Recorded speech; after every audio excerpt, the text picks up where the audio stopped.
India ஒரு நாளைக்கு சராசரியாக 2.5 முதல் 2.7 மில்லியன் பீப்பாய்கள் கச்சா எண்ணெயை வளைகுடா நாடுகளிலிருந்து இறக்குமதி செய்கிறது.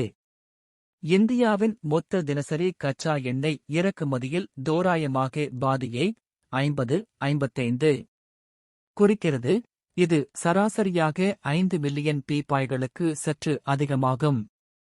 ஈரா 1.0 மில்லியன், ஒட்டுமொத்தமாக இந்தியாவின் இரண்டாவது பெரிய சப்ளையர்.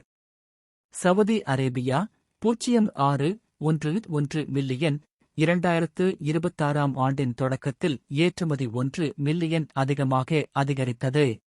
ஐக்கிய அரபு எமிரேட்ஸ் 43.500 2024-25 நிதியாண்டு இந்தியா மொத்த கச்சா எண்ணெய் இறக்குமதிக்காக $137 பில்லியன் செலவிட்டது.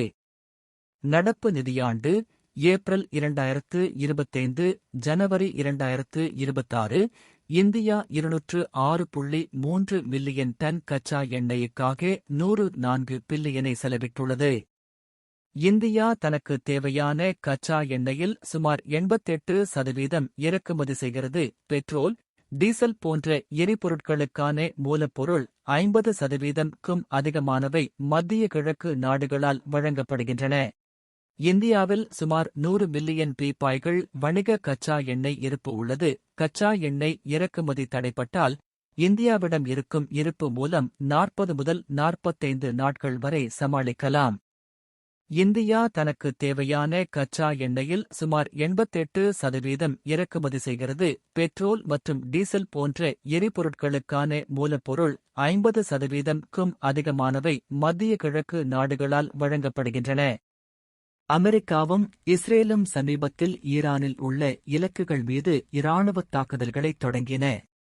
தெஹ்ரான் இஸ்ரேல் மற்றும் ஐக்கிய அரபு Emirates, Qatar, Kuwait, Bahrain, Iraq, Jordan மற்றும் சவுதி அரேபியா உள்ளிட்ட அமெரிக்க படைகளை நடத்தும் நாடுகளை இலக்காக கொண்டு ஏவுகணைகள் மற்றும் ட்ரோன்கள் மூலம் பதிலடி கொடுத்தது. உலகின் 3வது பெரிய எண்ணெய் இறக்குமதியாளரான இந்தியா அதன் கச்சா எண்ணெய் தேவைகளில் பாதியை குறுகிய கடல் வழியாக இறக்குமதி செய்கிறது. கத்தாரில் அதன் முக்கிய திரவமாக்கப்பட்ட இயற்கை எரிவாயு LNG சப்ளையரான கத்தாரும் இந்தியாவிற்கு எரிபொருளை அனுப்ப கடல் போக்குவரத்தை பயன்படுத்துகின்றன.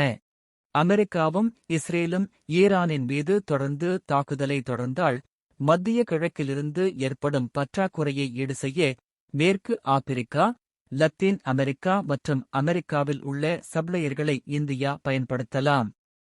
பற்றாக்குறையை ஈடு செய்ய இந்தியா ரஷ்ய எண்ணெயையும் பயன்படுத்தலாம். அமெரிக்காவுடனான ஒப்பந்தத்தின் ஒரு பகுதியாக ரஷ்யாவின் எண்ணெய் வாங்குவதை நிறுத்த இந்தியா ஒப்புக்கொண்டது. அமெரிக்க ஜனாதிபதி டொனால்ட் டிரம்பின் வரிகளை அமெரிக்க உச்சநீதிமன்றம் ரத்து செய்த பின்னர் இந்த ஒப்பந்தம் இப்போது இழுபறியில் உள்ளது. பாரசீக வளைகுடாவையும் அரேபிய கடலையும் இணைக்கும் 33 கிலோமீட்டர் குறுகிய பாதையான ஹார்முஸ் ஜலசந்தி தடைப்பட்டால் அல்லது கப்பல் போக்குவரத்து நீண்ட பாதைகளில் கட்டாயப்படுத்தப்பட்டால் இந்தியாவின் கச்சா எண்ணெய் இறக்குமதி செலவு அதிகரிக்கும். அமெரிக்காவும் இஸ்ரேலும் ஈரானின் மீது தொடர்ந்து தாக்குதல் நடத்தினால் இந்தியாவின் கச்சா எண்ணெய் இறக்குமதியின் செலவு அதிகரிக்கும் என்பது நிபுணர்களின் கருத்தாக உள்ளது.